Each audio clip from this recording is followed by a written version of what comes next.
soja transgênica vai produzir até 15% menos nas mesmas condições que a soja convencional.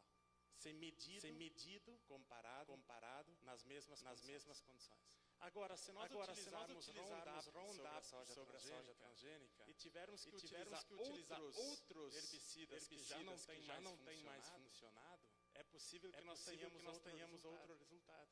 É possível que nós tenhamos um resultado favorável à soja transgênica nessas condições. Mas não são as mesmas. Vejam que os dados que se produziu sobre produtividade da soja não foram feitos sob as mesmas condições. Nós não deveríamos aceitar esse tipo de produtividade. É claro que na feira em Santa Rosa foi dado o prêmio para quem tivesse a planta de soja com mais grãos. Então vejam só. Esse tipo de produtividade mostra um outro indicador, que é a própria da soja se desenvolvendo em determinadas condições. Vocês imaginam agora o que significa 5 litros de Roundup em cima da soja que não morre mais, que se alterou ali pela introdução de um gene, de uma agrobactéria, o processo de obstrução do metabolismo, que é o secante.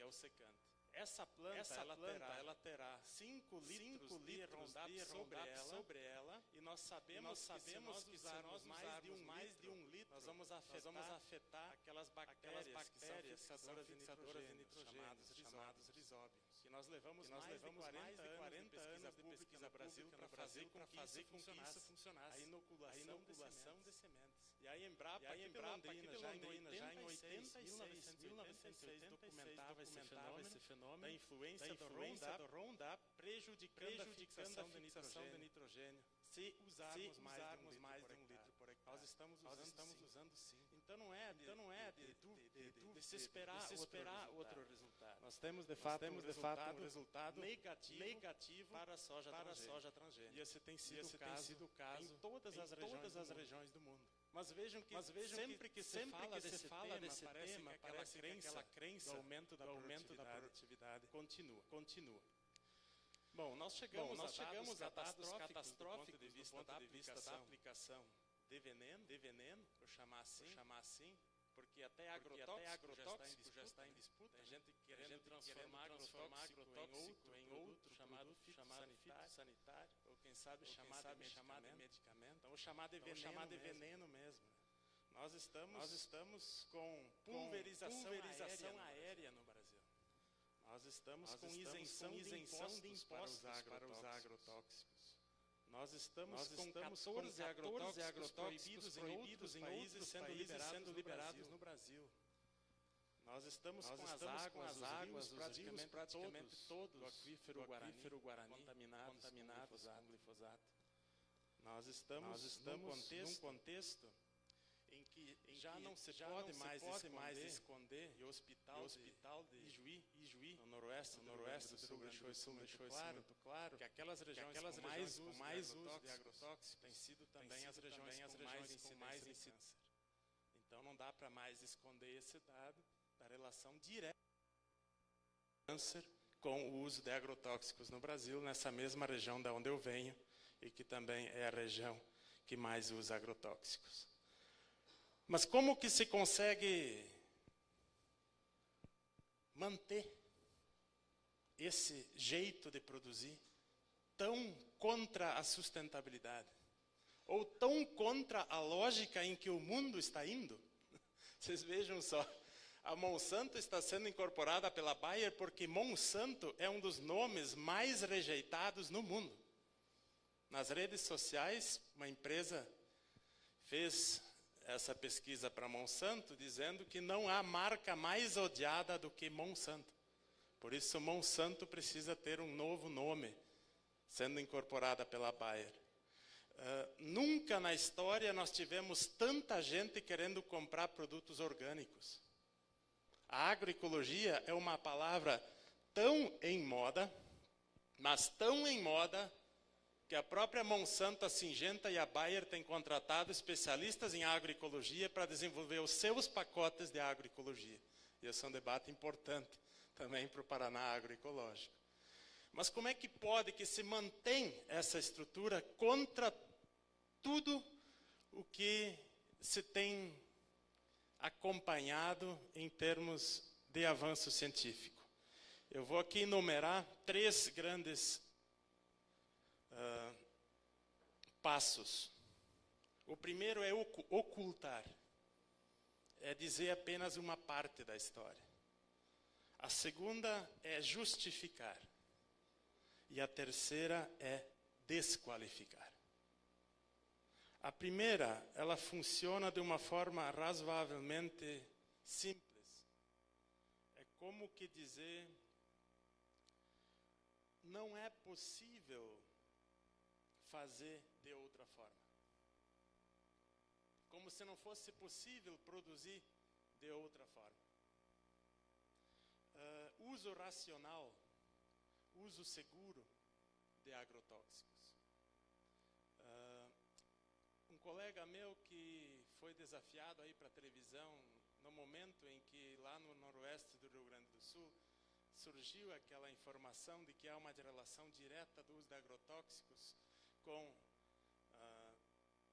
câncer. Ele dizia que agrotóxico é mais ou menos como uma faca na cozinha. Se ela for utilizada corretamente, não acontece nada. Mas vocês imaginem não ter faca na cozinha. É necessário. Que comparação, hein? E como é que seria o uso correto da faca? Se o agricultor usasse o equipamento de proteção individual. Esse é o argumento do uso seguro. E é uma tentativa de ocultar a realidade.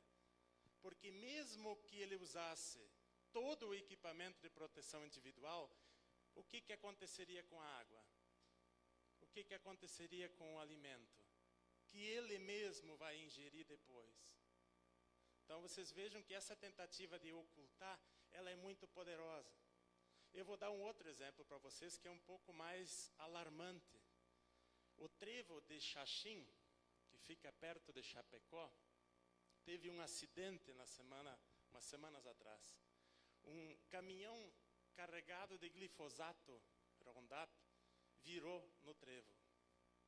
Foi chamada a vigilância sanitária, o corpo de bombeiros, toda uma estrutura para isolar aquele trevo com plástico, com lonas, para impedir que o glifosato atingisse o solo e a água. E aí segue a notícia e nenhuma consideração a mais. A pergunta básica, o que teria acontecido se esse caminhão não tivesse virado no trevo de Xaxim? Onde teria parado aquela carga? No solo e na água. E ninguém teria chamado a vigilância sanitária. E ninguém teria acionado o corpo de bombeiros. E isso acontece o tempo todo no Brasil. Vejam a catástrofe quando não se consegue relacionar 2 situações. As nossas escolas, e eu não tenho uma crítica tão ruim assim ao processo de educação, porque eu também estou dentro dele como vice-reitor de uma universidade, mas eu não posso aceitar que as escolas no Brasil sejam, eu acho que é o único país do mundo onde se comemora como uma ação de educação ambiental, que a cada ano uma escola consegue juntar mais embalagens de agrotóxicos. Tem no mínimo 2 problemas. Se nós coletamos mais embalagens, não é só um benefício ao meio ambiente porque nós tiramos aquele plástico de lá. É porque nós estamos usando cada vez mais agrotóxicos. Então não é um indicador de melhoria. É o contrário. E se nós temos uma preocupação tão grande com aquele restinho que fica dentro, como é que nós não temos uma preocupação com o conjunto que foi fora, que foi usado? Esse é o tipo de relação que não se estabelece mais entre as coisas. E aí esse jeito de produzir ciência, que é de ocultar, ele funciona. Vocês vejam que existe um limite máximo de resíduos. E isso é aceito. O limite máximo de resíduos de glifosato no Brasil, ele foi aumentado em 50 vezes sobre a soja em 2004 para 2005, por ocasião da aprovação da soja transgênica. Era de 0,2 miligramas, passou para 10 miligramas. Na Europa se aceita 20 miligramas, sabendo que nós vamos aumentar o índice de resíduos. com base em que argumento científico se aumentou em 50 vezes?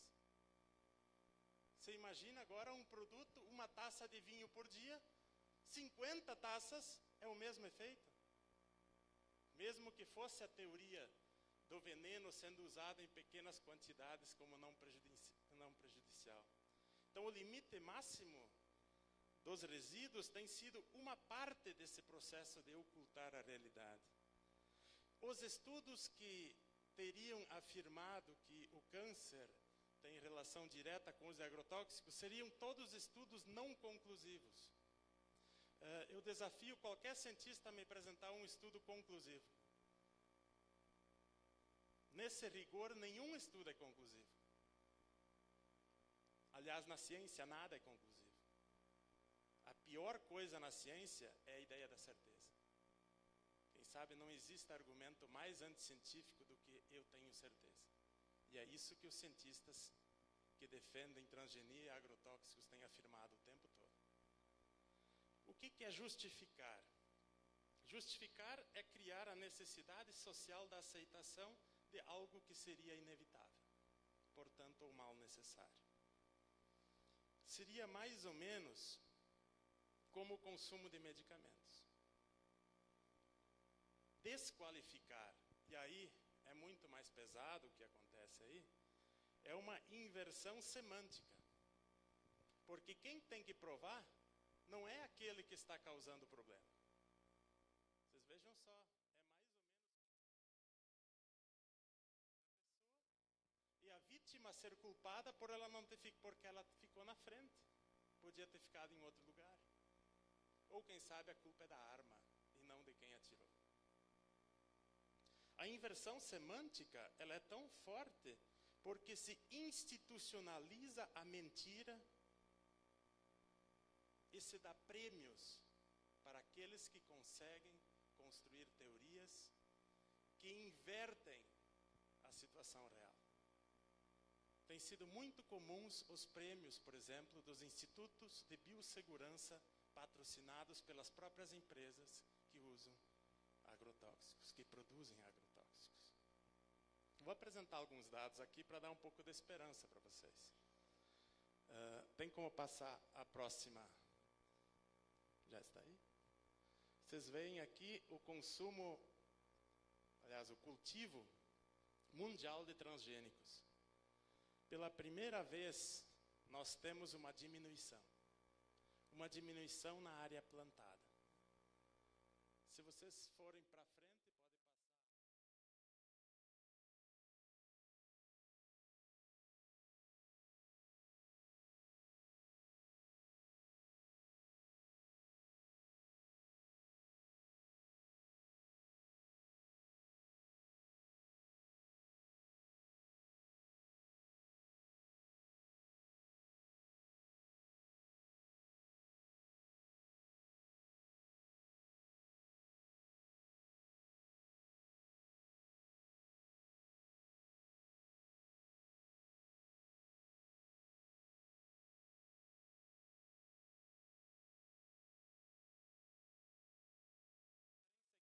Tem o veneno dentro da planta e os outros são preparados para aguentar uma dose de veneno sem morrer. Nós temos uma relação direta com o agrotóxico. Inclusive, teríamos que dizer isso para todos os que consomem milho. Se eles aceitam, e me atrevo a dizer aqui algumas marcas de cerveja, se as pessoas aceitam um copo de cerveja que tenha um pouco de inseticida para lagarta dentro, certamente as pessoas recusariam isso. Assim como nós vimos aquela demonstração na Câmara dos Deputados dias atrás, onde se distribuía tomates para as pessoas, mas se borrifava um pouquinho de agrotóxico antes, mas era água, né? Só para ver a reação. Mas essa é a realidade do pimentão, do tomate, de tantas outras plantas que nós usamos na alimentação. Poderíamos dizer, inclusive, que quando o cidadão pensa em consumir uma cerveja que poderia ter inseto para matar a lagarta, ele deveria perguntar para o cientista que desenvolveu esta variedade de milho e perguntar para ele o que ele acha que seriam os efeitos da toxina Bt sobre o ser humano e os animais? Eu já fiz essa pergunta. A resposta do cientista é muito simples. Ele é um entomólogo, ele entende de lepidópteros, ele não sabe o que significa o efeito para o ser humano e para os animais. É mais ou menos como se esse milho tivesse sido projetado para as lagartas comerem. É isso, né? Porque isso nós sabemos. Nós sabemos o efeito sobre a lagarta. Mas o curioso é que esse milho ele foi plantado para os animais e para os seres humanos comerem. E sobre esses nós temos pouca informação. E esses cientistas que desenvolveram esse milho vão dizer: eu não tenho nenhuma informação porque não é a minha área. Veja que interessante. E aí ele não tem mais responsabilidade, porque ele não tem o conhecimento. A outra informação, aliás, o dado aqui do cultivo mundial de transgênicos até 2015, mostra que basicamente Estados Unidos, Brasil, Argentina, Canadá e Índia têm sido os grandes produtores. Podemos seguir para a próxima, que eu já vou concluindo aqui. Esse é um dado extremamente significante. Se o cultivo de transgênicos e o uso de agrotóxicos fosse inevitável, como é que se explica que 8 países da Europa proibiram transgênicos, estão num processo de proibição gradativo dos agrotóxicos, muitos dos que nós ainda utilizamos no Brasil, e use-se, por exemplo, o caso da Alemanha. O país com a maior indústria química do mundo é o país que proíbe o uso dessa química no seu próprio país e dos transgênicos que a Bayer produz. O que leva a esse tipo de fenômeno? A Monsanto havia projetado que no ano 2010 toda a Europa seria só de milho transgênico. Nós temos apenas a Espanha. 92% do milho transgênico na Europa está na Espanha. E ainda considere-se que Astúria, País Basco, Ilhas Canárias e a Catalunha também estão livres de transgênicos na Espanha. Áustria e Suíça têm um plebiscito. Aliás, um plebiscito, fizeram uma consulta popular. A Áustria e a Suíça vence no ano que vem a moratória até o final de 2017, apenas liberando a experimentação. Nos outros países, nem a experimentação com transgênicos é permitida. O que leva os europeus a diminuírem tanto a produção. Podemos seguir? Mas pode seguir para frente, que esses dados eu acabei de falar. Mas isso aqui é um dado super relevante. Vocês veem em vermelho todas as regiões livres de transgênicos da Alemanha. Mais no sul, que é onde tem mais agricultura. O que são regiões livres de transgênicos? São acordos entre produtores e consumidores dizendo que nessa grande região, que é um ecossistema, não se produz transgênicos. Não é o Estado, nem o governo federal, nem o estadual, nem o municipal. Quem decide é o agricultor e o consumidor. Ambos fazem um acordo. São 169 regiões livres de transgênicos. E tem funcionado. Foi assim que a Alemanha proibiu transgênicos.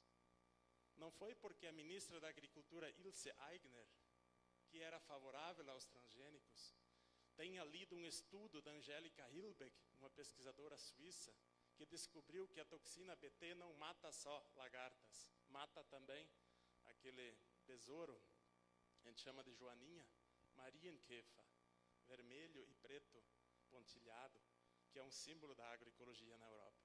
Não foi por isso que se proibiu. Essa foi a razão científica para ter um argumento para proibir. O que levou à proibição foi a mobilização desses agricultores. Agricultores que não querem produzir. E esse é um movimento muito interessante, oposto ao do Brasil, onde a pressão vem dos próprios agricultores querendo produzir. E diga-se mais, né?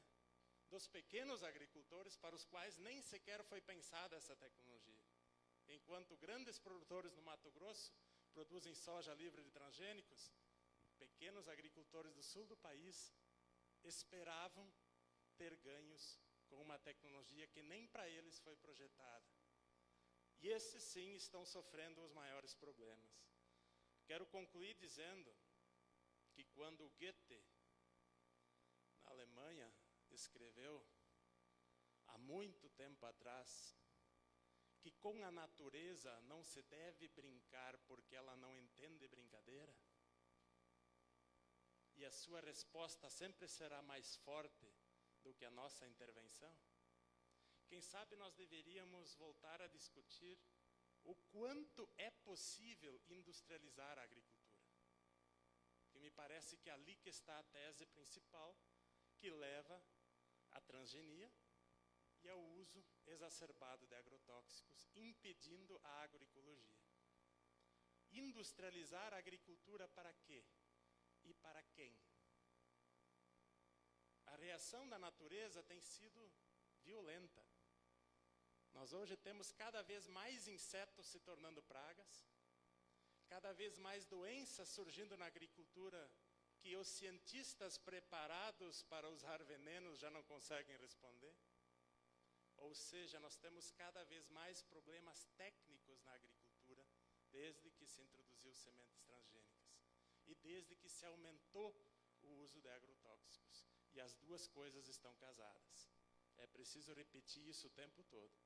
O uso de transgênicos e o uso de agrotóxicos, ele é combinado. Eu até diria, voltando ao meu argumento inicial, seria de demitir um executivo de uma grande multinacional que produz agrotóxicos, se ele fosse dizer que encontrou uma saída para diminuir o uso de agrotóxicos. Do ponto de vista econômico, seria uma boa razão para demitir, porque ele está fazendo propaganda contra a empresa. O triste é que essa propaganda, entre aspas, contra a empresa funcionou. As pessoas acreditam nisso. As pessoas continuam acreditando nisso. Quando eu, depois de escrever minha tese de doutorado, voltei para o Brasil, eu tive uma feliz recepção no aeroporto de Guarulhos. Na época, eram poucos os carregadores de celulares disponíveis e a Monsanto havia patrocinado. Como o voo atrasou, eu fiquei mais ou menos 1 hora assistindo vídeos da Monsanto. Vocês vejam que isso acontece, inclusive, nas nossas escolas. Isso acontece todos os dias pelos meios de comunicação no Brasil.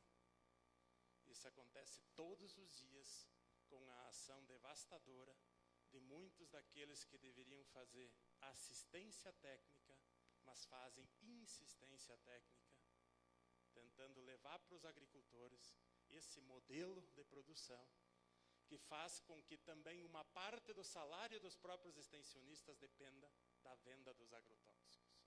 Quem sabe essa opção começa já lá na universidade, lá onde se começa a pensar sobre esse problema, lá onde nós formamos os nossos engenheiros agrônomos, veterinários, extensionistas. E quem sabe nós estejamos formando não só intelectuais orgânicos, mas também intelectuais transgênicos, que são aqueles que estão descontextualizados dos problemas da nossa população e trazem soluções prontas, como com um pacote que nós sabemos que a modernização da agricultura brasileira se deu assim, e continuam isso de uma forma que nem Peter Money previa. Quando o controle sobre a produção de alimentos começa a ser total desde a sua gênese, que é a semente. Espero que esse encontro e os debates possam contribuir para que a gente supere esse jeito de fazer ciência, que infelizmente produz ideologia, mais doenças e mais problemas para a agricultura brasileira. Muito obrigado. Obrigado, professor Andreoli. Passamos a palavra para o Sérgio, que vai trabalhar cultivando água boa e a política de SAM. O doutor Nelton, ele está a caminho, talvez ele vai estar presente na mesa depois de SAM para debater com vocês, tá bom?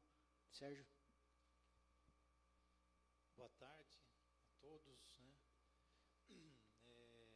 Bom, eu vou iniciar com o vídeo que o Dr. Nelton Friedrich, ele gravou especialmente para esse evento, né? Então, nós vamos iniciar com a a fala dele aqui. Então, por favor, pode colocar, por favor.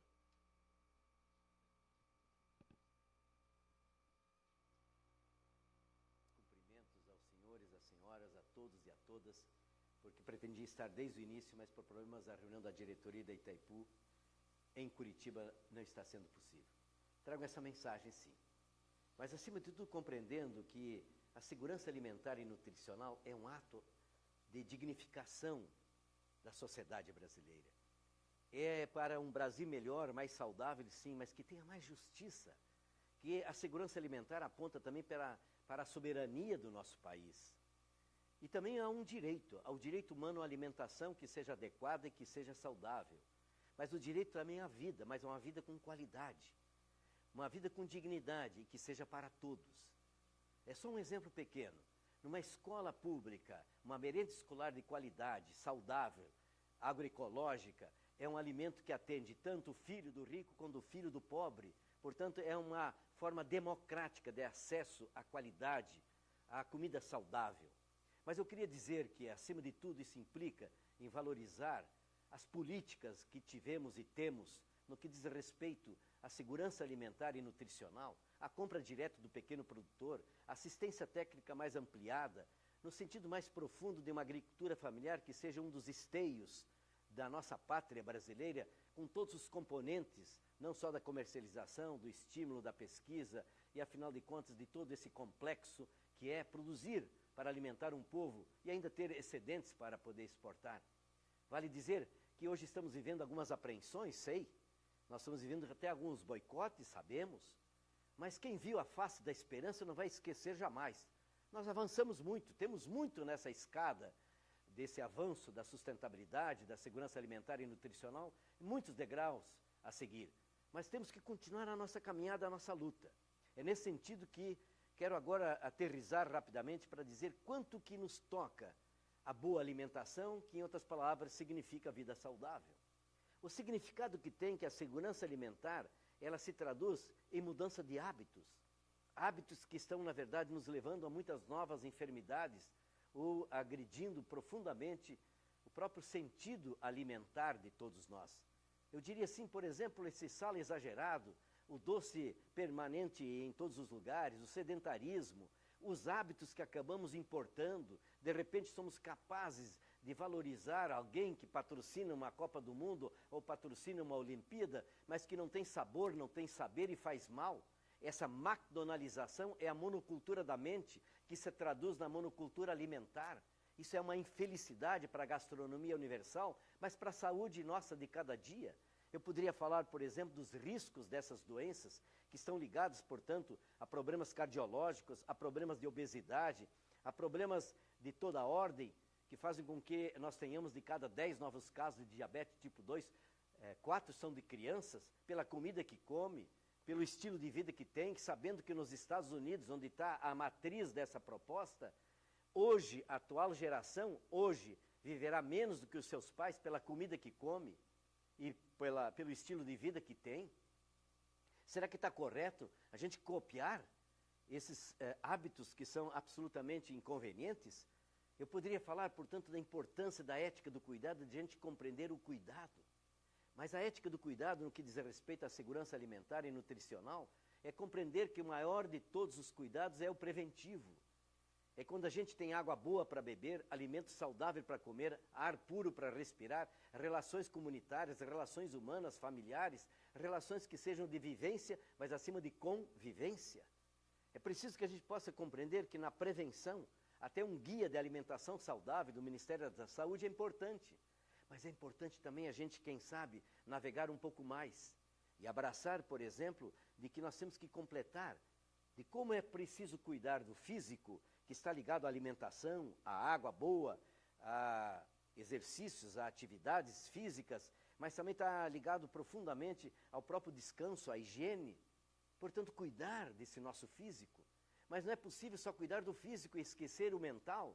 E o mental implica, pois, em nós termos cada vez mais atividades intelectuais. Mais, quem sabe, do que apenas as redes sociais, que são importantíssimas e absolutamente inovadoras, nas relações, inclusive, de poder e da sociedade, é compreender que é preciso ler mais. leituras que sejam aprazíveis, que venham nos elevar com novas ideias, inclusive com novos comportamentos mais saudáveis e sustentáveis, que tenhamos uma melhor administração do tempo nosso de cada dia. E isso nos leva também ao terceiro pilar, que é o espiritual. A compreensão de que a espiritualidade está ligada com tudo que estamos falando aqui, porque está ligada com o ato de amar. Amar quem produz algo de qualidade que nos alimenta. Amar a natureza que nos possibilita, como mãe terra, esse útero da humanidade, nos permanecer vivos. O que nos possibilita também, acima de tudo, compreender que a espiritualidade está no sentido profundo de não só pensar, mas de perceber esses benefícios. Isso é um ato de espiritualidade, o sentido das coisas. E por isso a espiritualidade se manifesta também em algo maior. É muito mais o coração, o sentimento que está dentro de cada um e como é que se comunga com os demais. Esse sentimento de ternura para com a vida. Eu diria muito mais ainda, da sensibilidade para com o outro. Espiritualidade também é, pois, a relação com o outro e com a natureza. É a cooperação, é a ternura, é a solidariedade, é o conviver. Termino com uma questão de homenagem a quem faz a produção disso. Seja na pesquisa, seja no trabalho de cooperação, seja na assistência técnica, seja na qualificação, seja na certificação, em todas as áreas, como acontece nesse evento. E também Sua Excelência é esse produtor orgânico, agroecológico e assim por diante. Porque ele sabe o que faz. Ele tem sentido no que faz. Ele tem uma maneira de fazer diferente. E por isso ele responde muito e apropriadamente por que faz assim. Porque a outra relação dele com a natureza, com a água, com o solo, com o vegetal, com o animal, com os humanos, com o consumidor, por exemplo. A Sua Excelência, o consumidor, que pode todo dia ter atos revolucionários das opções do consumo nosso de cada dia. Eu poderia falar, por exemplo, do significado desse consumidor que está priorizando um consumo consciente e responsável, que compreendeu na sua essência que o teu alimento é tua saúde, a tua saúde é o teu alimento. Este consumidor que também está começando a valorizar e compreender essas novas feiras que estão se esparramando e que, acima de tudo, também valoriza, por exemplo, as feiras de sementes. Quem de nós poderia imaginar que nós tínhamos que ter um esforço, como estamos tendo, para que tivéssemos guardiães das sementes, esses que possibilitam esses bancos de sementes, por exemplo, vou dar um exemplo como vários e vários, lá de Tijucas do Sul, que com a Baia, a OPA, tem a Casa de Sementes Crioulas. Isso significa, portanto, um outro trato. Ali tem a cultura do trigo, por exemplo, crioulo, diferente de um dos tipos de trigo que temos hoje, que tem 18 vezes mais glúten do que o trigo crioulo. Compreender, portanto, essa sociedade que quanto mais se envolve e se participa, ela também qualifica a vida, não só quantifica. Nesse sentido, eu deixo a todos a certeza de que nós somos o que pensamos, nós somos o que sentimos, nós somos o que fazemos e nós somos o que comemos.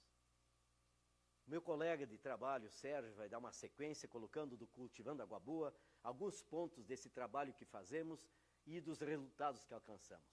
Mas, acima de tudo, fico a todos a certeza. Como é bom saber que homens e mulheres estão envolvidos no movimento, que é um movimento de celebração da vida.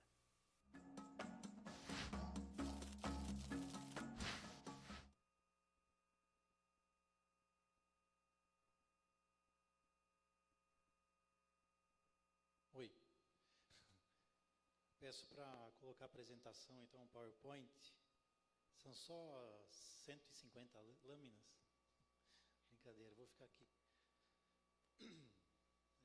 Bom, a gente vai falar muito rapidamente sobre o que Itaipu tem feito realmente, né, de trabalho mais focado na área de alimentação, enfim, desde a produção até o consumo, né?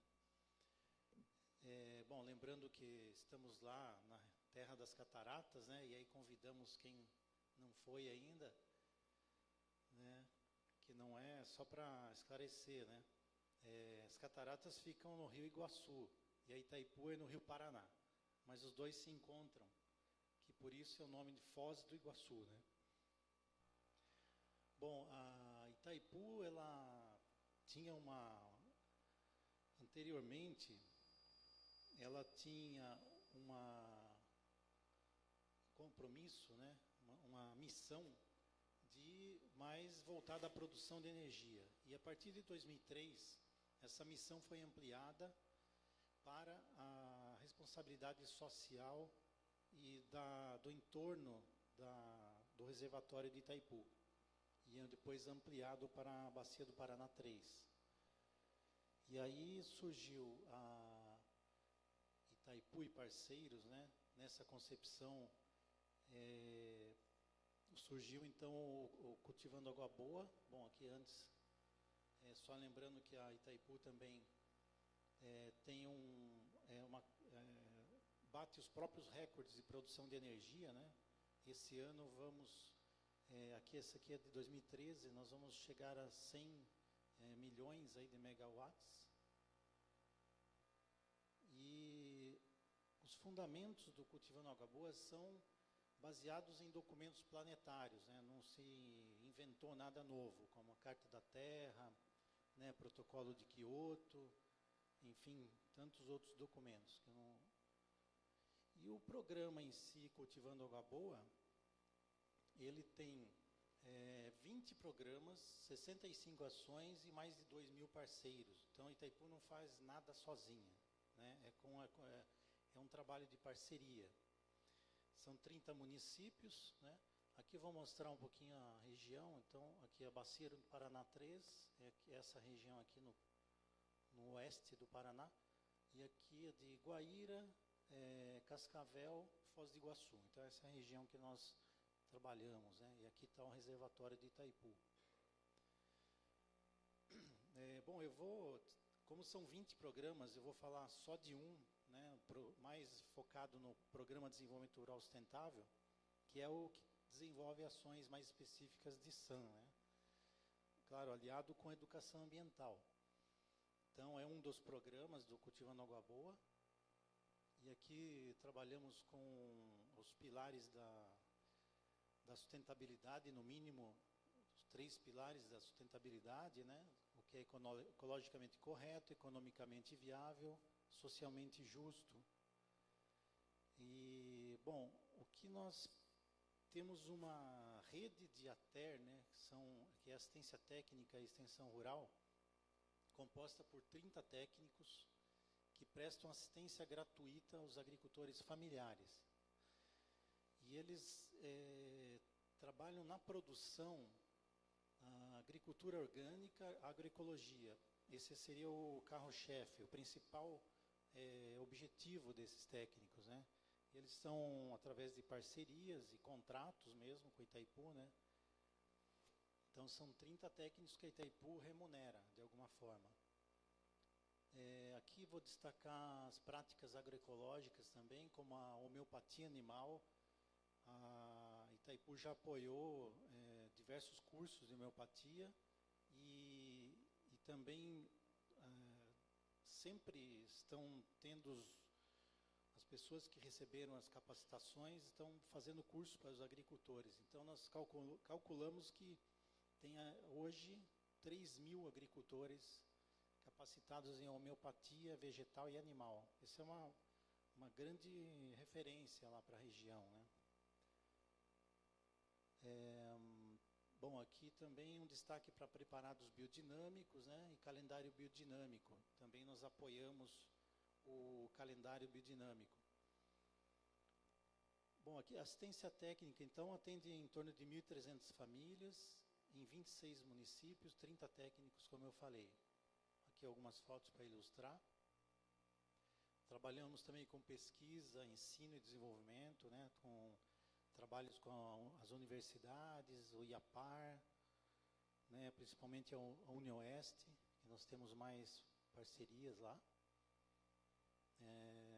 Agregação de valor aos produtos com apoio às agroindústrias, certificação, a rede Ecovida, né? Que o CAPA lidera o núcleo oeste da rede Ecovida, e a Itaipu tem um convênio com o CAPA que está previsto esse apoio, né?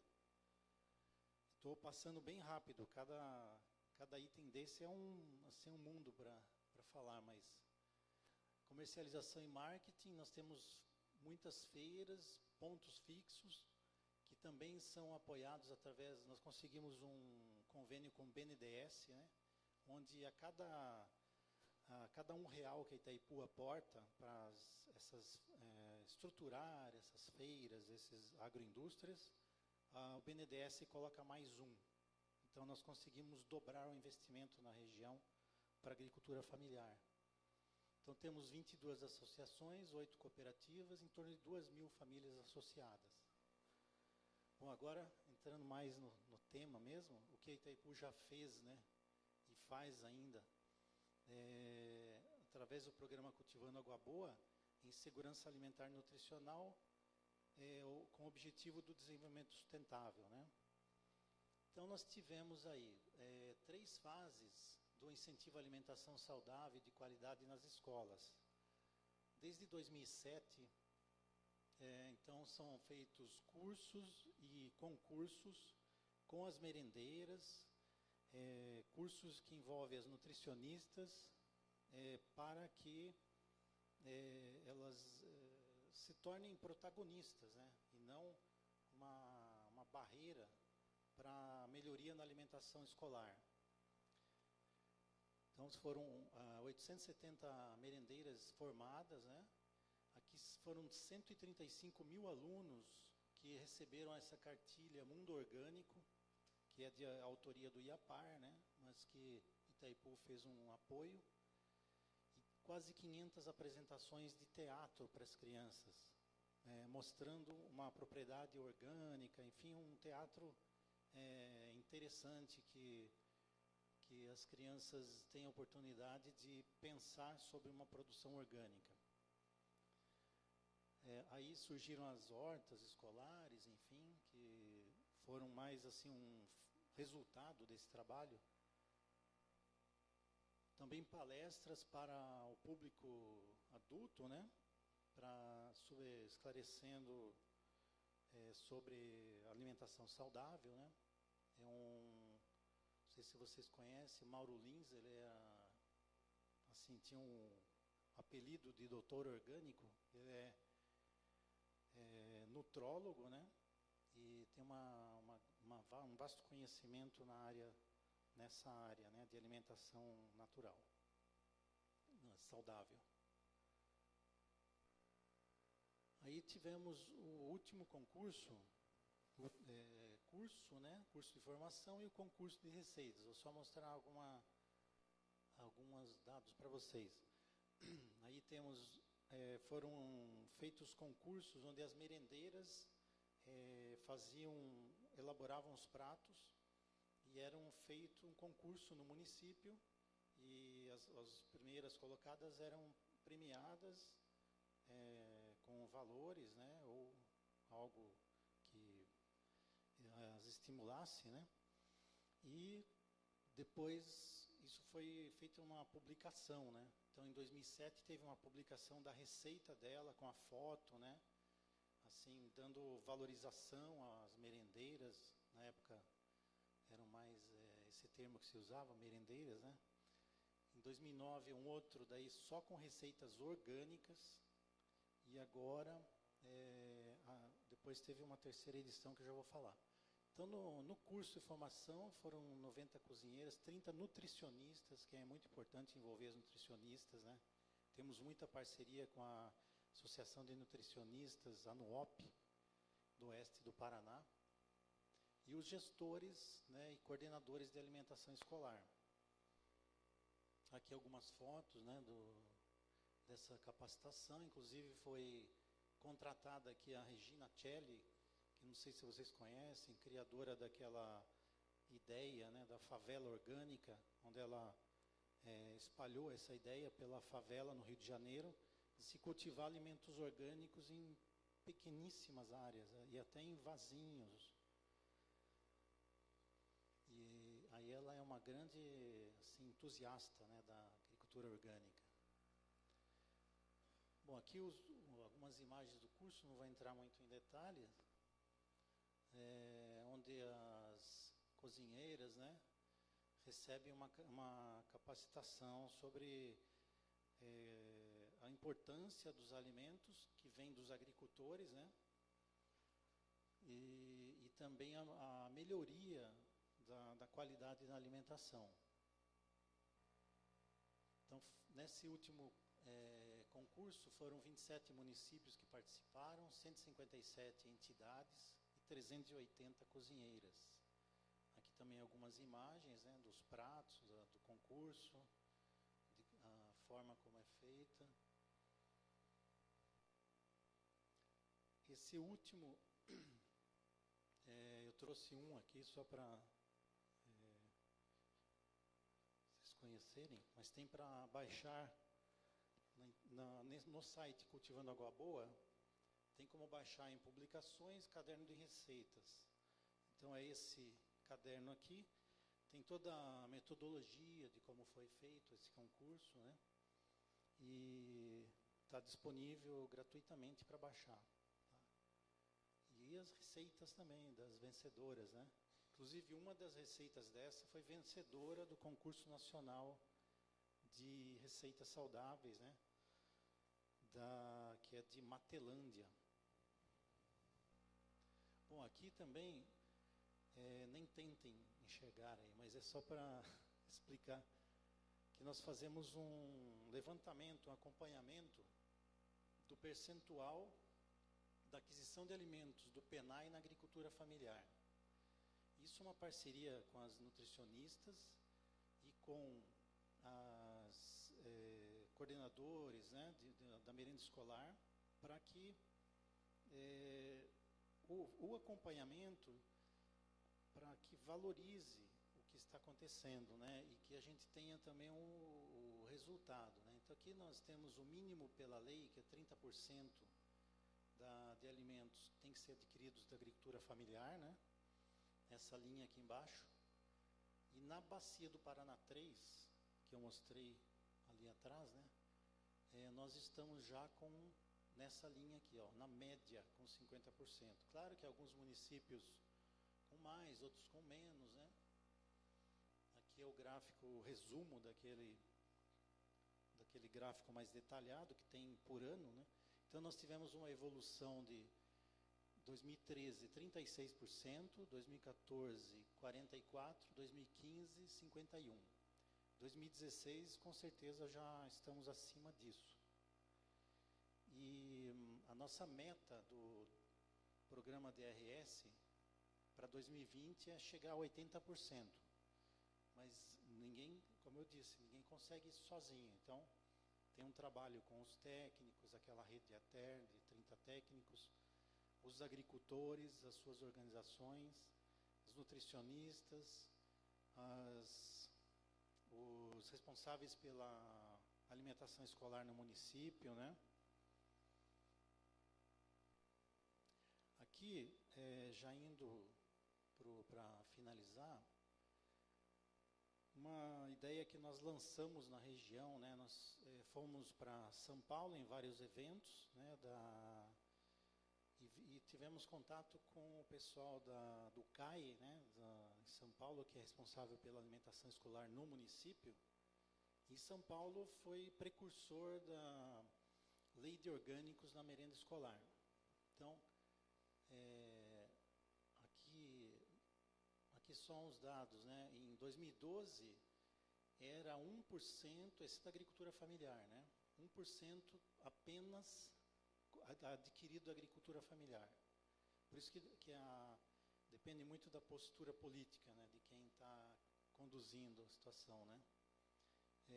Em 2015 já estava com 27% e de orgânico 5%.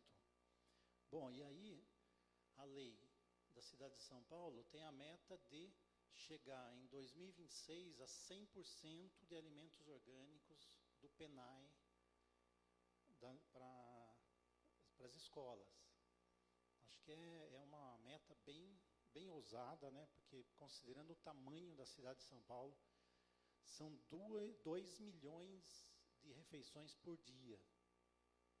Então aí eu fiquei pensando, né? Se São Paulo está se desafiando a isso, por que nós não podemos fazer também? Aí levei esse desafio para a região, levando nutricionistas e secretários de educação, agricultores, para São Paulo nessa discussão também, na merenda escolar orgânica. E Marechal Cândido Rondon já tinha esse percentual elevado aqui de alimentos em geral, da agricultura familiar, né? No início de 2015 já estava com 51%. E de alimentos orgânicos na agricultura familiar vem crescendo nos últimos anos. E já estava em 2015 com 42%. Nós não temos os dados ainda mais atualizados, né? Por isso que eu estou apresentando 2015. E hoje nós temos o município de Marechal Cândido Rondon. Eles pensaram assim, mas espera aí, nós já fazemos isso, já estamos quase na metade de orgânicos no município, então vamos criar a lei, porque nessa mudança, nas eleições municipais agora, né, então depende do prefeito a continuidade ou não dessa política, né, de alimentação orgânica nas escolas. Então, o prefeito comprou ideia assim, na hora, a nutricionista mais ainda, ela que motivou todo o processo, ela é presidente da Associação das Nutricionistas, né? E aí já está tramitando na Câmara de Vereadores, projeto de lei. Amanhã, inclusive, audiência pública, né? Já foi aprovada em uma primeira votação, agora vai para a audiência pública, depois vai ser novamente votada. A meta em 4 anos é chegar a 100% de alimentos orgânicos.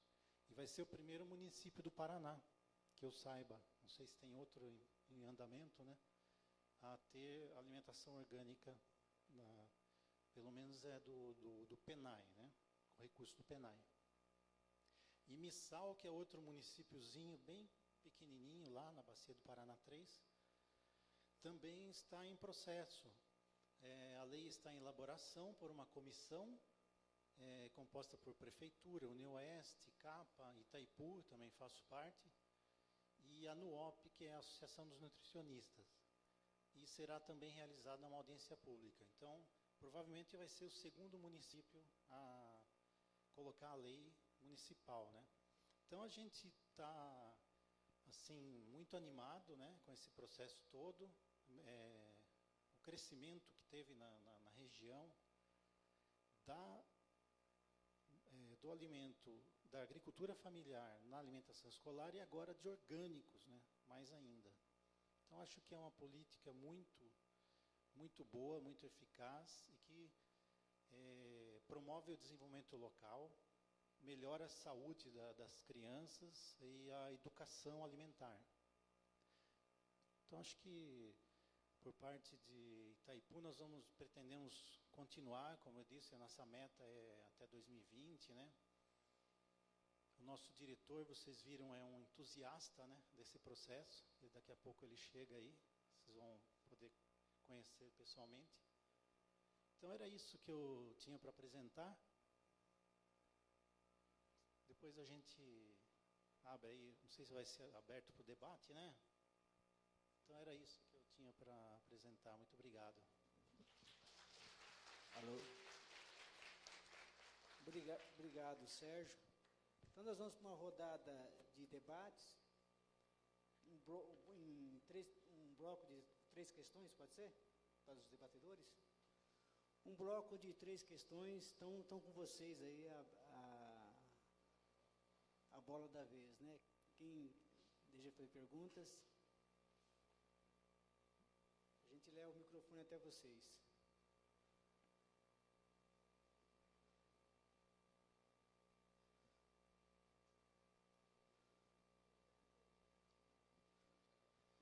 Um de cada vez, tá? Senão...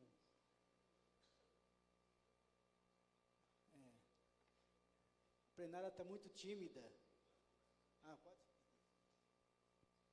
Aí fala o nome, por por gentileza, tá?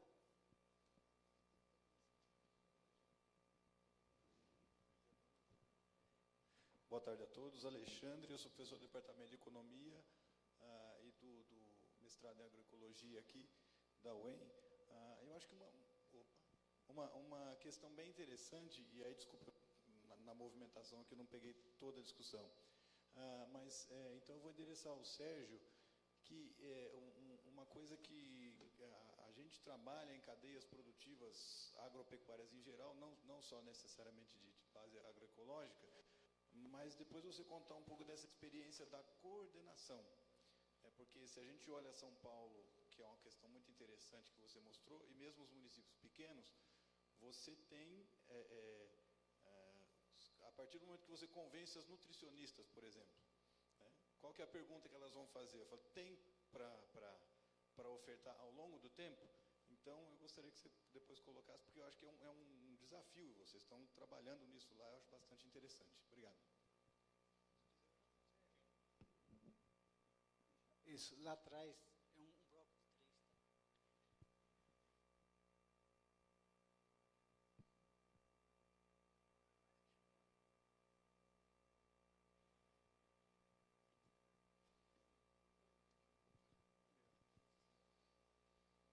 Boa tarde.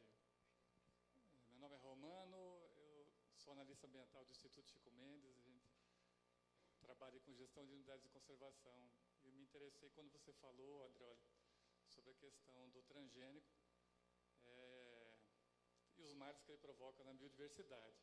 Eu gostaria que você falasse, assim, me tirasse uma dúvida, em função do aumento do uso do agrotóxico, do nosso famoso Roundup, por exemplo, aí de 1 para 5 litros por hectare, ou em função mesmo desse material modificado que, se já tem algum estudo que vincule realmente a perda de biodiversidade.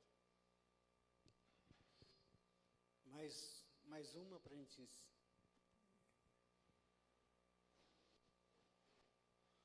Bom, então vamos respondendo as questões, que foram 2 questões, uma específica para cada um. Primeiro o Sérgio responde. Ok. Bom, professor,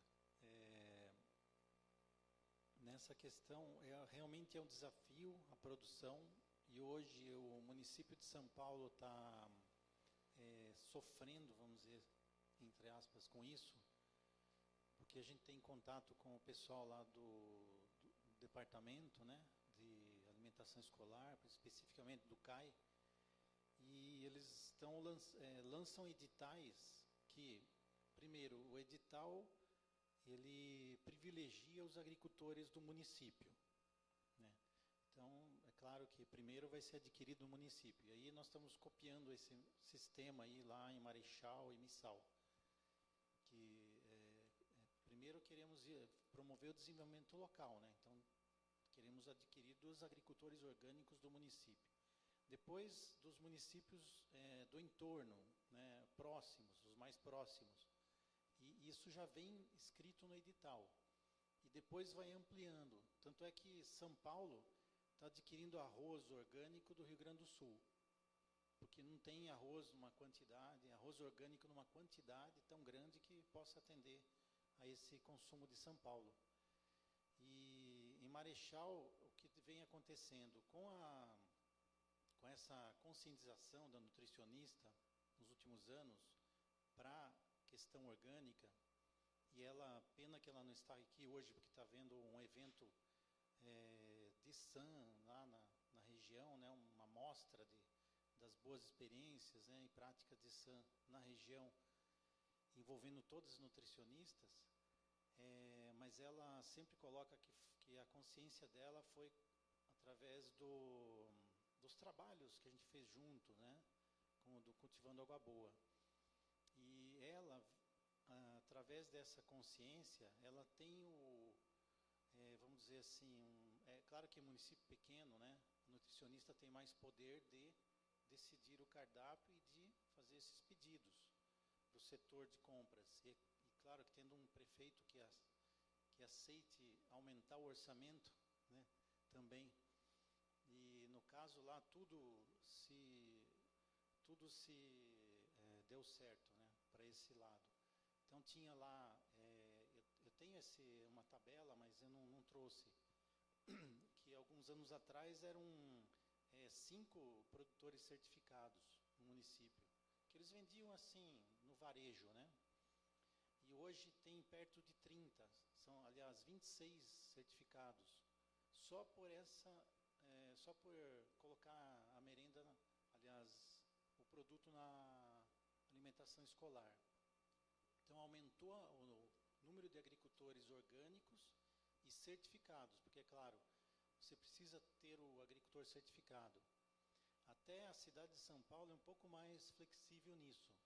Eles aceitam aqueles que estão iniciando o processo, com atestado de um técnico, né, que ateste que ele está em conversão, está em processo de conversão da propriedade para agroecológico, né?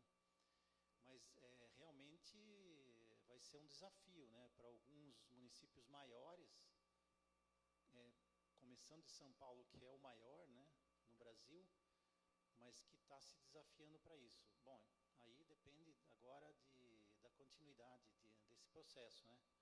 Mas eu acredito que nos pequenos municípios é muito tranquilo de conseguir isso daí, porque não é um volume tão grande assim. Eu não sei se eu respondi. Era isso? Andreoli.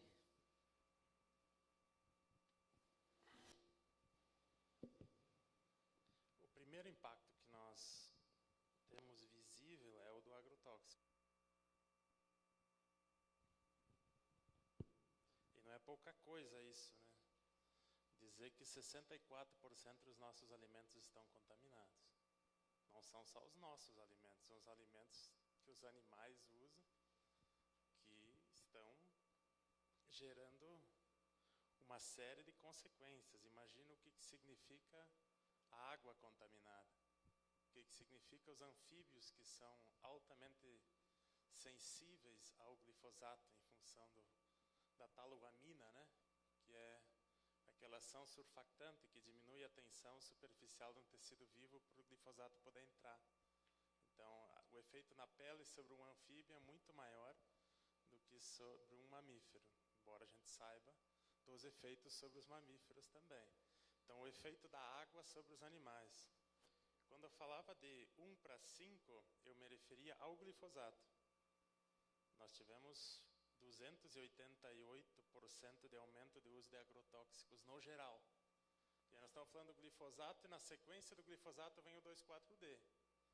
Porque a soja resistente ao 2,4-D já é uma solução a um problema técnico gerado pela resistência ao glifosato. Da UNAgroScience já aprovou na CTNBio soja e milho resistente a 2,4-D. Então vamos imaginar o que significa a molécula do 2,4-D e o seu efeito sobre videiras, sobre outras plantas. Vamos avaliar o efeito da toxina BT sobre outros insetos, para além daquela lagarta especificamente. Vamos avaliar a liberação temporária e emergencial, entre aspas, de benzoato de mamectina em função de um problema gerado com uma espécie de lagarta. Vamos avaliar o que significa a diminuição de plantas que estavam à disposição de abelhas antes da monocultura ser exacerbada da forma que foi por causa dos transgênicos. Vamos avaliar o que significam as sementes crioulas de milho da região de onde eu venho, onde é a capital nacional do milho crioulo, e que hoje praticamente todas essas variedades estão contaminadas por milho transgênico. Então veja a série de eventos que nós poderíamos já manifestar como comprovados em termos de afetar a biodiversidade local. A transgenia foi pensada num contexto da monocultura. Ela foi pensada no modelo da industrialização da agricultura. Ela foi pensada na lógica econômica, o economista falou antes, na lógica econômica da transformação de recursos naturais em commodities, em produtos padronizados. Isso é completamente contrário à lógica como a natureza funciona. Quer dizer, se espera eliminar a diversidade, que é a riqueza da natureza. Mas não é só eliminar a riqueza de biodiversidade em termos de plantas, é também eliminar a riqueza em termos de cultura, porque a planta, o alimento, também é cultura. E a forma como essa diversidade de alimentos culturalmente foi construída, ela, com a padronização, ela vem afetando também os ecossistemas nos quais havia uma adaptação com com séculos de convivência. Então, a agricultura é que está sendo destruída. A cultura de produzir alimentos de forma que a natureza pudesse suportar a intervenção humana. É isso que está sendo destruído. Então, eu diria que é mais do que a própria ideia de que são apenas espécies. Já é muito isso, né? São recursos, são sistemas de produção, é história, é agricultura camponesa, são populações indígenas, são as pessoas e os animais e a natureza sendo padronizadas. Os seres humanos, inclusive, padronizados a pensar do mesmo jeito. Com esses pacotes em que o agricultor abre mão de conhecimento, pagando por um conhecimento padronizado que gera cada vez mais problemas. Então, essa biodiversidade, ela tem também a diversidade cultural, que está junto e que vem sendo destruída de forma, assim, avastadora nas últimas décadas. Estamos abertos. Mais algum para questões?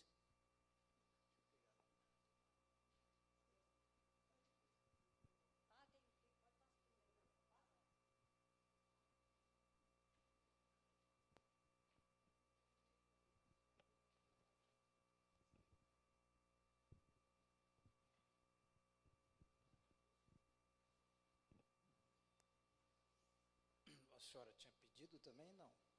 Não, né? Bom, é só reforçando, acho que essa questão. Bom, eu sou Cláudio Marques, agrônomo do INCRA de Curitiba, Paraná. E a gente aí, como o Sérgio e outros técnicos, a gente está nessa batalha da agroecologia há muito tempo, da questão contra os transgênicos, né? Desde o início da campanha. Eu particularmente tive acampado em Brasília antes infelizmente, nosso presidente Lula, através do vice-presidente, assinar a liberação da soja transgênica. E essa foi uma das dores de cabeça para mim. Mas o que eu queria, aproveitando até essa questão que você abordou, de reforçar um pouco e daí ver se você ainda complementa algum comentário, professor Andreoli. Eu, infelizmente, perdi a sua palestra desde o início, né? Cheguei já no andamento, mas dessa questão também da perda de biodiversidade, você colocou aí um pouco mais dessa justamente restrição das nossas variedades de plantas, de alimentos, o caso exemplar é o milho, né, que faz parte da cultura tradicional dos agricultores, da base alimentar também dos agricultores, né, como o milho entra em várias cadeias de alimentação nossa, né, desde a parte animal, né, principalmente, e nossa mesmo da alimentação. A alimentação no meio rural, ela era baseada na mandioca, no milho, nessas culturas. Então, com essa questão do transgênico, não sei se você abordou, mas como você diz, monocultura de variedade, da gente restringir, por exemplo, a um milho BT, a um milho resistente a tal lagarta, a um milho resistente a tal herbicida, que isso está realmente afetando grandemente a questão das sementes crioulas, né? E isso também inviabiliza, hoje é uma discussão que a gente tem, inclusive, aí na Câmara da Agroecologia, do CEDRAF, é a questão da contaminação transgênica na produção agroecológica orgânica. Ou seja, está ficando difícil da gente poder vir aqui apresentar um trabalho de produção orgânica, agroecológica, por conta da contaminação transgênica que está existindo. E o milho, todo mundo acho que sabe aqui, ou a maioria, que é praticamente impossível você dizer que com isolamento de 100, 200 metros você vai garantir não haver contaminação do milho orgânico agroecológico, né? Porque os insetos trabalham nisso, o vento e uma série de coisas. Então, não sei se você abordou também esse aspecto da questão da segurança alimentar baseada nessa contaminação pelos transgênicos que está ficando impossível, dificultando que a gente realmente produza alimentos orgânicos agroecológicos. Então, o que a gente pode debater aqui como estratégia para estar trabalhando contra isso, como lutar contra essa ainda invasão transgênica que está existindo fortemente. Marilson. Professor Andreoli, eu gostaria que o senhor explicasse, o senhor falou daquela comissão, né, que são 27 membros, como que ela funciona, né, que acaba, como é que é o funcionamento dela e tal, e que acaba, às vezes, vencendo sempre desse outro lado, né? E se a gente está diante de tanta tragédia constatada, né, tudo que o senhor traz, esse livro aqui da Abrasco, que tem, né, todo esse arsenal de conteúdo, de Fiocruz, tantas instituições aí de peso. Como é que fica isso, né, se a gente pensar enquanto sociedade? Você tem lá um Congresso, um Senado, aprova, libera. Quer dizer, que tragédia é essa que nós estamos vivendo? E a posição dos órgãos de Ministério Público, por exemplo, que aqui temos a presença, né, do nosso promotor. Como é que fica como a sociedade se mobilizar? Você que, assim, como é que já está avançado nessa área ou não, nessa mobilização, que acho que é papel de todos nós nos mobilizarmos. Tanta constatação de tragédia que está aí, mas muitas delas ainda não totalmente constatadas documentalmente, que é o caso da saúde, né, que ainda tem poucos registros de que pela saúde que está realmente as pessoas estão adoecendo, né? Não tem isso constatado. Muitos médicos, às vezes, nem ainda se dando conta disso. Mas está aí os dados. Como que está, como a gente fazer, que a coisa está grave, e isso tem consequências gerais, né, questões climáticas, tudo. É uma somatória de consequências somadas aí, que todos nós estamos sofrendo, e os riscos estão grandes mesmo. Pode falar. O professor Andreoli, também em relação à complementação que a colega falou ali, eu gostaria que o senhor também desse um pouquinho mais uma explanada.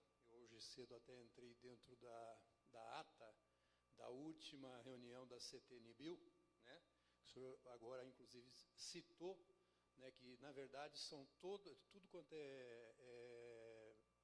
produto que chegou lá foi aprovado. Acho que não teve nenhuma rejeição, isso nos últimos, o senhor desse esse histórico. E que me chama a atenção também, que me chamou, são as pessoas que fazem parte.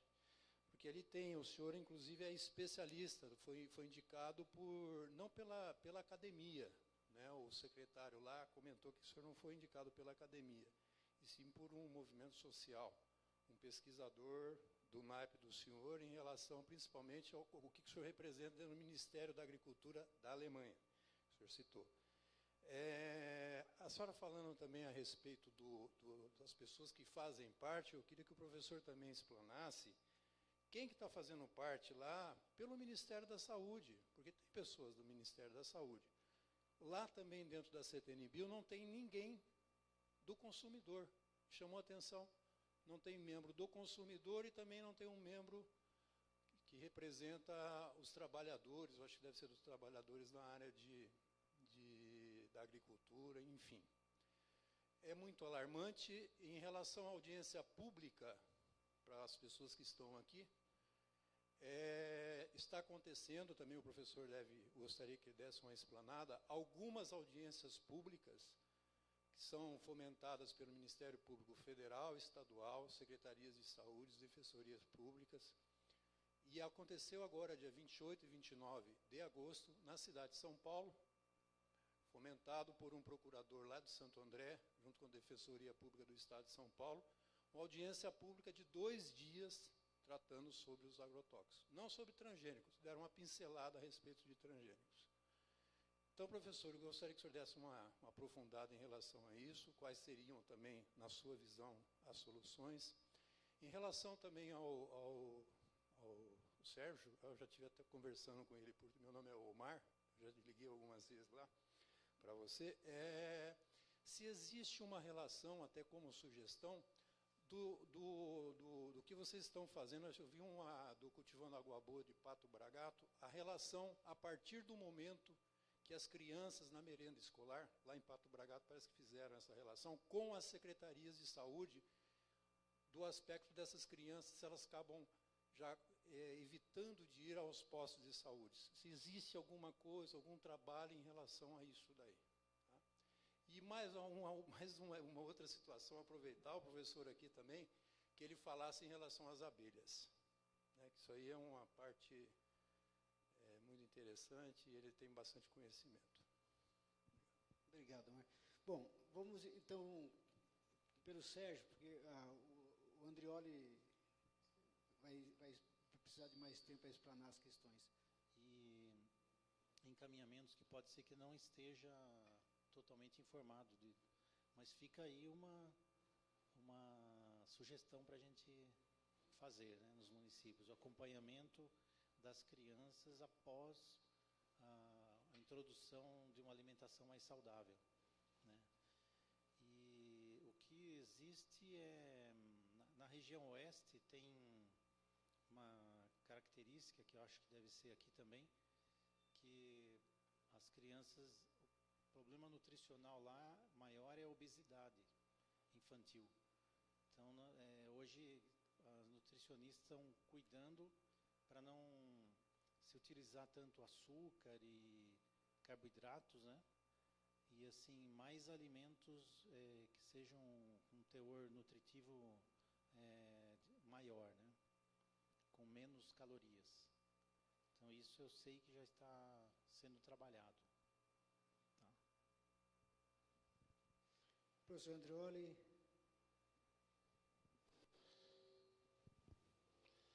Sobre esse CNBio, me parece que a gente precisa de mais tempo, mas eu vou tentar, na sequência, priorizar, porque é um assunto da mais alta relevância e a sociedade brasileira praticamente não conhece. É delegada a 27 cientistas do Brasil a responsabilidade de aprovar ou não, mas sempre aprova, desde que ela existe. A Lei de Biossegurança de 2005, e foi uma forma bem prática, inclusive, do governo, né, Marques, fazer com que não se assumisse as responsabilidades pelo governo, mas se jogasse para um grupo de cientistas isso. Uma espécie de lavar as mãos, porque é responsabilidade do governo. Existe um Conselho Nacional de Biossegurança, que tem a obrigação de deliberar sobre isso. Esse conselho não se reúne desde que a chefe da Casa Civil era Dilma Rousseff. O Conselho Nacional de Biossegurança, composto por ministros, presidido pela Casa Civil, poderia ter anulado tudo o que se aprovou de forma irregular até hoje. Aliás, o único parceiro para se dizer que é irregular tem sido o Ministério Público Federal. E, dentro dos ministérios, o único ministério que tem construído uma posição clara com relação a esse assunto é o Ministério do Desenvolvimento Agrário, que está extinto. E a composição, ela se dá por especialistas e por representantes dos ministérios. No meu caso, eu sou especialista em agricultura familiar. A Associação Brasileira de Agroecologia, que é esse movimento social que foi citado, indicou o meu nome para o ministro do Desenvolvimento Agrário. Uma lista tríplice, 3 nomes, que são enviados para o ministro da Ciência, Tecnologia e Inovação, que ainda pode vetar todos os nomes, como no caso do colega Rubens Nodari, que foi vetado. Na verdade, era o único especialista em biossegurança na época. Todos os outros eram especialistas em biotecnologia. Então já se começa com isso. É uma comissão que não tem competência na área de biossegurança. É uma comissão que já tem o placar antes de qualquer votação, porque os membros que são nomeados, eles são majoritariamente defensores da biotecnologia, inclusive eles mesmos pesquisam nessa área. E aí vem um argumento interessante. Eles entendem que só eles entendem, e por isso eles têm competência. Segundo, eles acham que isso não é ideológico, aprovar em favor de uma causa que é a deles mesmos. Terceiro, chega a ser tão dramática a situação do conflito de interesses, e isso tem várias ações lá, já realizadas, em que o pesquisador vota a favor de uma empresa com a qual ele teve processos de trabalho. Ele atuou, ele fez pareceres, ele ganhou prêmios, ele teve bolsas, ele coloca isso no seu próprio currículo e depois está lá aprovando ou não um processo dessa empresa. É escandaloso isso.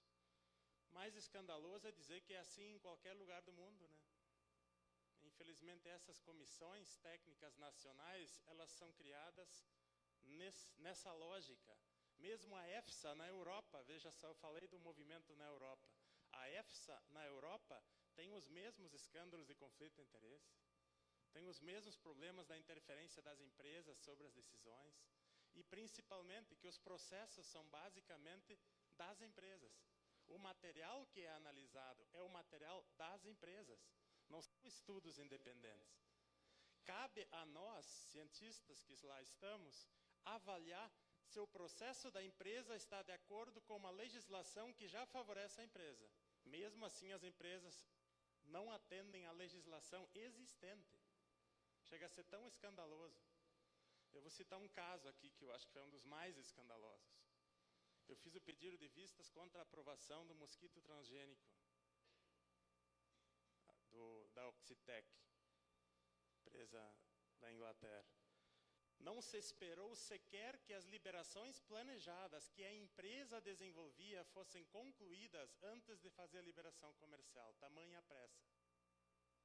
Quer dizer, tamanha a irregularidade, que nem os rituais mínimos que a legislação estabelece e que são tão mínimos são respeitados. Por isso a ação do Ministério Público. E tem presença lá o Ministério Público. Se você me fizer essa pergunta, o que você faz lá dentro mesmo, né? A gente tem 3 coisas que a gente considera importante para estar lá dentro.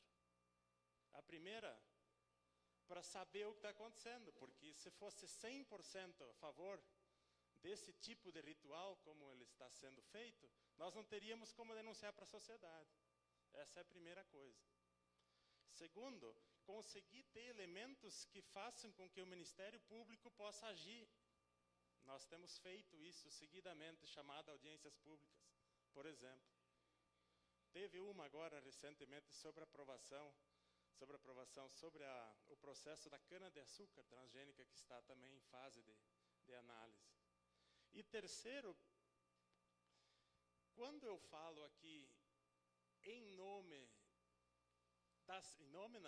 como sendo membro de um processo, é diferente do que eu falar de alguém ou de um processo que aconteceu que eu mesmo não presenciei. Você veja, o impacto disso é diferente. E eu tenho esperança que um dia um pesquisador, e eu tenho esperança nos mestrandos, nós temos um lá de Laranjeiras do Sul, agora nosso campus da Universidade Federal, que está pesquisando o CTN-Bio, que vai olhar essas atas, que vai verificar como aconteceram esses processos, que possa produzir ciência sobre essa forma de proceder, que é uma aberração. Uma comissão que não é competente na área, uma comissão que não representa democraticamente a sociedade, e se algum ainda representa, é questionado como se a academia devesse indicar. É interessante a tecnocracia, que é outro tema importante. Tem lá vários cargos ainda vagos, esse, por exemplo, da defesa do consumidor. E aí é de perguntar também, por que essas vagas continuam vagas? Por que esses cargos não são ocupados? Por que o Ministério da Saúde não se pronunciou sobre a questão do mosquito transgênico. O que aconteceu naquela sessão? A pressão que é recebida pelos membros, que são representantes de ministérios, né? Você chega ao ponto da Casa Civil ligar para um membro pedindo para que vote a favor? Há interesse de quem nisso? Pergunta que eu faço. Então, é uma comissão que não representa a sociedade brasileira, e eu diria mais, é inconstitucional o que se faz lá. É ilegal o que se faz lá. Não deveria uma comissão que tem o máximo de responsabilidade de produzir uma orientação técnica para o governo, acabar liberando, inclusive, uma importação, como há pouco, que não é da sua competência. Então, tem muita irregularidade nesse processo. Mas, como tem muita irregularidade nesse país, a gente só consegue movimentar a sociedade em situações polêmicas. Uma das situações polêmicas que nós vivenciamos foi a aprovação da soja e do milho resistente a 2,4-D. Aí nós conseguimos, através do Ministério Público Federal, segurar por muitos meses, pedindo que a Anvisa, que a Agência Nacional de Vigilância Sanitária, fizesse a reavaliação do 2,4-D para ver se essas variedades poderiam ser aprovadas ou não. E aí nós seguramos esse processo, que é o máximo que pode ser possível. E isso, sim, por muita mobilização. Porque o tema 2,4-D mobilizou muita gente. Tem muita legislação municipal para proteger os plantadores de frutíferas. E, claro, ao final, nós tivemos pouquíssima capacidade de evitar a aprovação. Mas o movimento que foi feito permitiu mostrar para a sociedade brasileira que em momentos como esse, se juntam dois temas, um que mobiliza e outro que não. O 2,4-D mobiliza, o agrotóxico é um tema que mobiliza, e o transgênico que se associa a essa questão, mobilizou naquele momento. Normalmente não tem sido assim.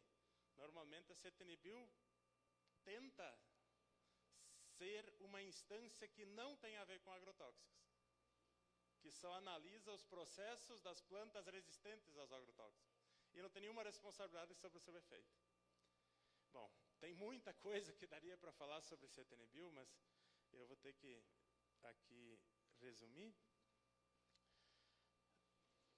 Eu acho que eu anotei aqui também a questão da segurança alimentar. Eu acho que esse é o tema central aqui, que eu não abordei no início, da forma mais central possível. Primeiro que considerar que para a agricultura familiar ou agricultura camponesa, no Brasil nós temos esses dois conceitos, não vou entrar nessa discussão também, possivelmente nós só teremos uma forma de resistência se nós conseguirmos articular a produção com a comercialização.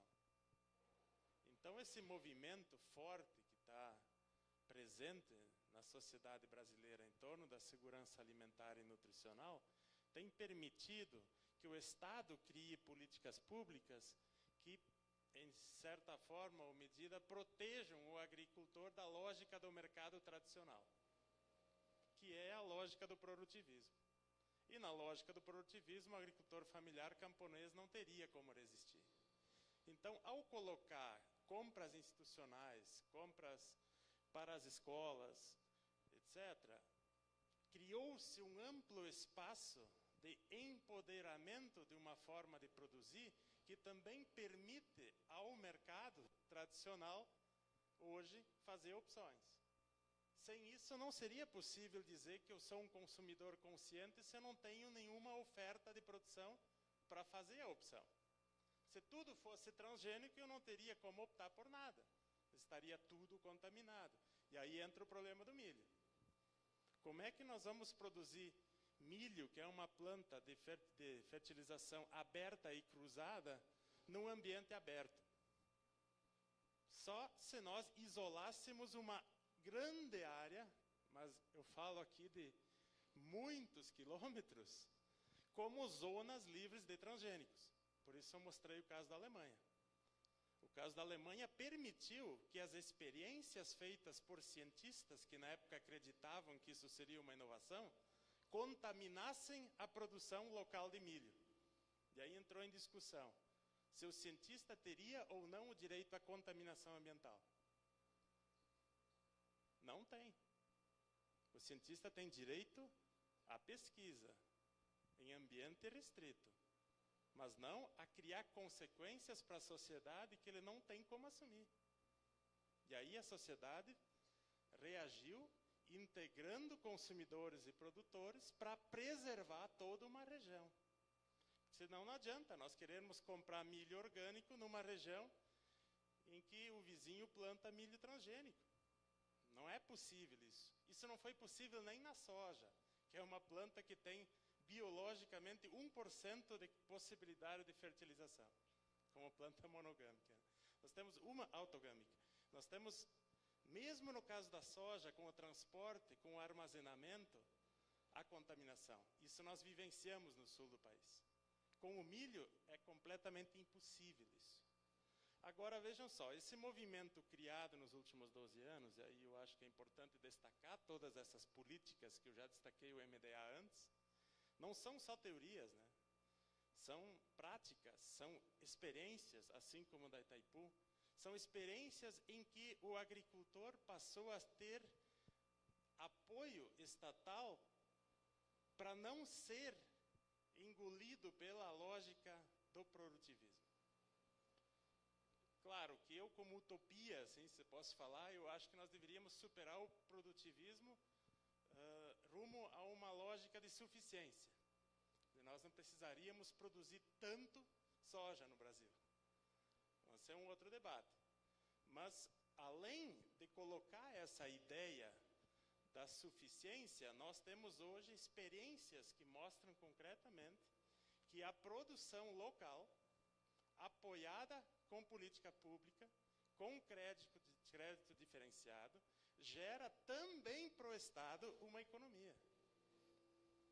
Gera uma economia de redução de gastos de energia, que antes se transportava produtos de outras regiões, com qualidade discutível, que hoje nós temos certificação local, regional, inclusive participativa, de integrar isso também numa lógica de custos do próprio Estado. Vocês imaginem, né, o quanto custa para descontaminar um rio poluído com glifosato. Se o Estado calculasse o quanto custa para descontaminar, nós teríamos muita política pública para evitar que isso aconteça. Bom, se a sociedade quer isso, então nós temos que produzir outra forma de produzir. E essa outra forma de produzir tem a ver com política pública. E aí supera esse limite da comercialização que na lógica tradicional não é possível. Na lógica tradicional nós acabamos penalizando aquele que produz melhor. Essa é a grande catástrofe, né? O que produz de forma sustentável, inclusive com menos custo, acaba sendo punido porque não se protege essa forma através do Estado. Então, ao intervir nessa forma e permitir que aquilo que era antes externalizado, que são os custos ambientais e de saúde, seja internalizado no custo, nós vamos ver claramente que é muito mais viável. Ou que é, no mínimo, mais vantajoso para o Estado apoiar esse tipo de agricultura.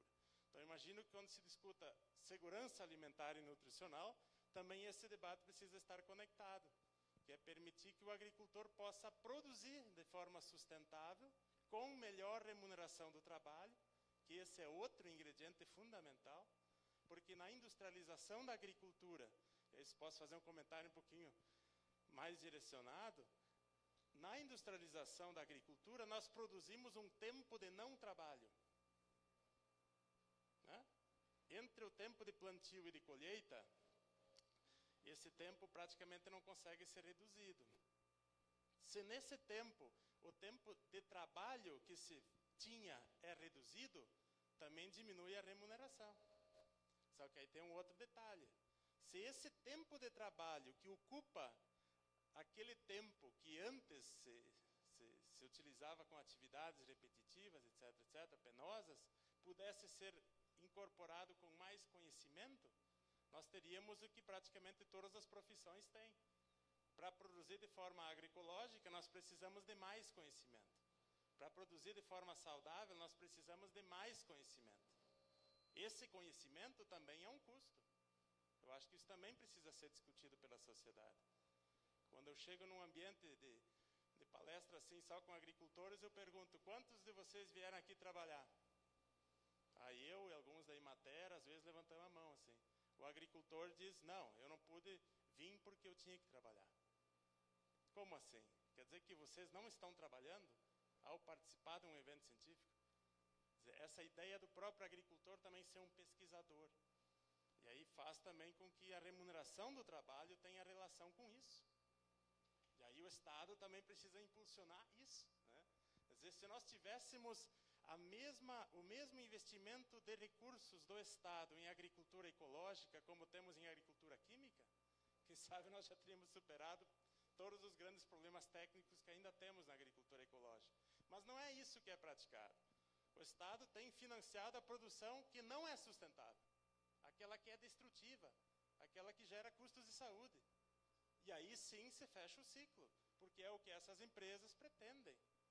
Não é por acaso que se fatura tanto em venda de agrotóxicos. Só no ano 2014 foram 12 bilhões de dólares faturados em agrotóxicos no Brasil.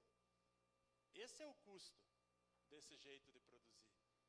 E aí, claro, se a ciência ainda consegue ser financiada, passa a ser financiada por esse complexo industrial, aí desde a graduação o estudante vai ter que optar se ele é desse modelo ou de outro, porque se ele for contra, ele já não ganha bolsa. E quem sabe as universidades brasileiras vão entrar nisso também em seguida. Com o sucateamento que está previsto, possivelmente nós vamos ter remuneração adicional em convênios com as empresas. Bom, aí está fechada a cadeia da pesquisa toda, né? E esse é o risco que nós temos. E aí nós não temos mais soberania, né? Eu acho que aí o tema da soberania que passa também pela ciência, que passa também pela saúde e que passa pela agricultura. E por instituições como essas, que quando se trata de discutir o futuro do Brasil, como a CTNBio, não tem a menor preocupação ambiental e nem de saúde pública. Para resumir isso tudo numa frase de um colega da CTNBio, que ao discutirmos a interação das plantas com a natureza e temíamos os riscos para insetos, chegou a dizer, bom, que se danem os insetos, que se danem os passarinhos. Quem sabe se nós dissermos que se danem as abelhas, nós vamos acabar com a agricultura. Porque sem abelha não há agricultura, não há polinização. E sem diversidade não há abelha. Bom, aí nós entramos de novo nesse processo de dominação e de dependência. Obrigado, Andreoli. Obrigado, Sérgio. Vamos para o intervalo, para o cafezinho.